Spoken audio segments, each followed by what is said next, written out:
So this is for Jack 2, I think. May not be completely clear, but I think it will be. So totally into Mark Rylance, who plays the lead character in BFG. I think he's the greatest actor, certainly of our time, greatest living actor, and probably the greatest actor of all time in a way. Oh, Sarah, have you seen Wolf Hall? It's on PBS. Got a lot of acclaim. He, I don't know, he did Bridge of Spies, even though it's a little Hollywoodish, but I watch him a lot on YouTube. He says Shakespeare, and he's the quintessential Shakespearean actor. I'm really into Shakespeare, and I'm really into the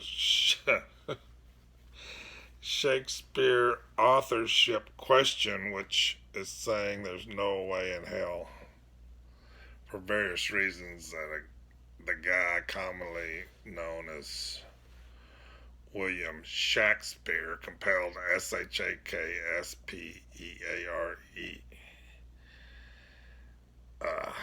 is the same person as. Well, it's a pseudonym. I mean, Shakespeare's written under a pen name. Uh, Shakespeare, not Shakespeare. Anyway, it's very interesting, kind of. I don't know. It's pretty deep. It's very deep. The whole thing. Various reasons behind it and all the things. I mean, it's like the most amazing, not like a murder mystery per se, but it's the closest thing you can think of. It's just this. It's just endless. The real author is I believe, the people who believe that the man from Stratford wrote the plays and the sonnets are called Stratfordians because they believe in the man from Stratford-on-Avon who wrote this. The anti-Stratfordians believe that's impossible. His grandparents were illiterate, his parents were illiterate, his children were illiterate, and his grandchildren were illiterate, and there's no mention till, 80 years after he died that he ever wrote anything. There's not one surviving letter that he wrote, nor did anyone write him a letter. He was probably illiterate. And certainly did not have the education required to have written all that stuff, which probably was written by the most educated man of his time, certainly, and a genius. Anyway, let's see what else. But Mark Rylance is a genius. He is a genius. Ann and I are gonna watch BFG. She'd never seen BFG. We're gonna watch it this weekend. But Wolf Hall is something else. Else should watch that.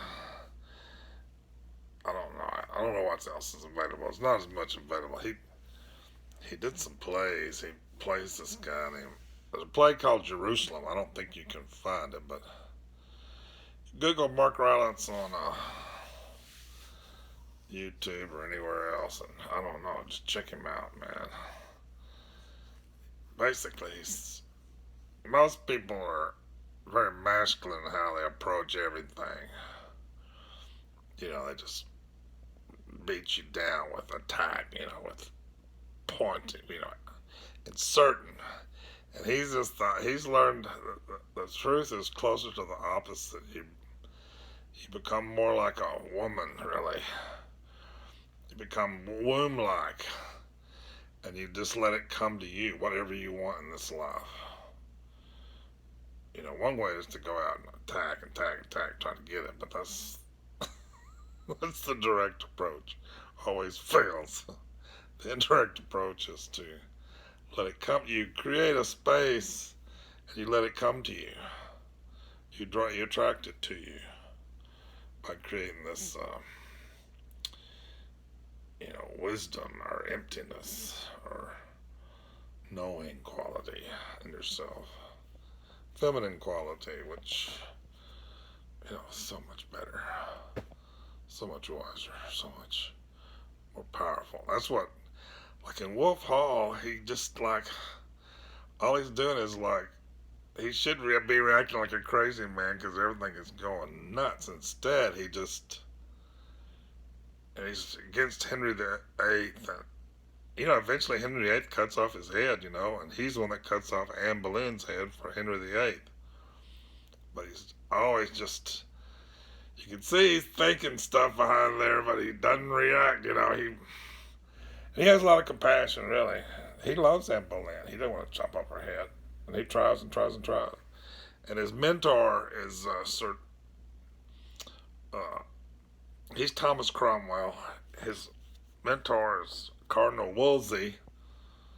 Cardinal Wolsey gets his head chopped off, but he works and works and works trying to get him to see reason.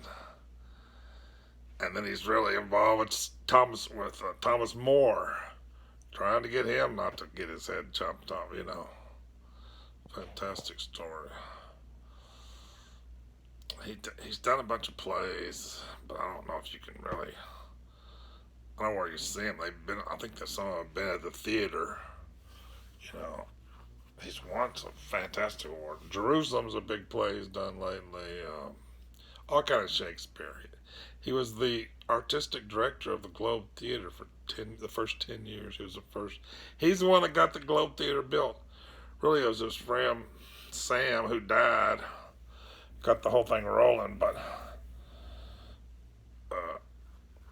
he's kind of he and Derek Jacobi are a leading figure in this. He thinks Francis Bacon wrote the Shakespeare plays. There's a much larger group that think the 17th Earl of Oxford wrote it, William de Vere. But anyway, he's very involved in the whole. It's just fun. It's like playing chess or something to understand what it's all about and talk about it. It's just really, I don't know. I'm having a lot of fun doing it. Anyway, that's probably too much information. So sorry.